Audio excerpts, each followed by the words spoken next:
Welcome to Morningstar. I'm Holly Black. With me is Alex Morozov. He's Director of European Equity Research at Morningstar. Hello. Hi, Holly. Great to be here. So, Alex, there's plenty going on the stock market for investors to get their teeth into at the moment. What are some of the things on your mind? Well, Holly, probably the most interesting thing is how difficult it is now to find great investment ideas in the world where the market performance would suggest that the coronavirus effects are going to be near term, and the market performance so far have left very few attractive investment opportunities in the area we would look for them, particularly among the companies with wide economic moats. The main exception here being the energy and financial sectors, but those are also the sectors where economic moats are tougher to build. There's not that many higher quality names in those spaces. So while we like in general the valuations there, I think that overall when you're looking for a combination of quality and price, we have to look a little harder. And those sectors do have headwinds, low interest rates, low energy prices. It seems like it would be a brave investor who took a punt right now in that space. Yeah, that is indeed correct. I think that when you look at the uncertainty rating, which is one of our staples of our methodology, a lot of the companies in the energy space in particular have higher uncertainty ratings, which was our lack of confidence around us, not the cash flow generation of those businesses, in part driven by the underlying price of a commodity. So, Alex, your team keeps a list that they monitor of top stock picks. You're going to talk us through a few of those today. Where should we start?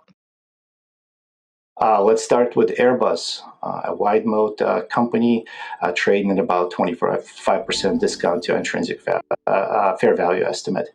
This is the company that's definitely affected by the near-term compression in the air travel. So when you think of the air travel, you think of the airlines, but they also think of the airspace manufacturers. And while airlines are devastated by this near-term travel, a company like Airbus, where the order book is much longer in duration, is much better positioned. So if you think that eventually the air travel might recover to the levels that were pre-pandemic, Airbus represents a very interesting name.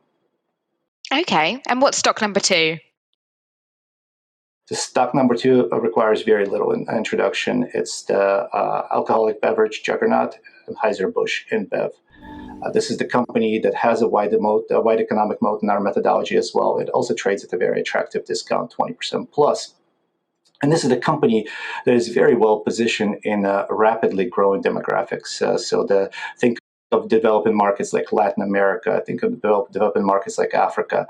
Anheuser-Busch is a household name there. It's a has very strong presence in those markets. And eventually, once we see some of the rebound, perhaps in the developed market occur in the consumption for alcoholic beverages, the long-term trends from the emerging markets will definitely propel this the stock.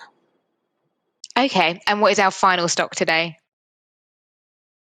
The final stock is from a healthcare sector, which has been probably the best performing sector outside of technology, but nonetheless, we still have a few interesting ideas in this space. And the one that I would like to highlight today is Roche.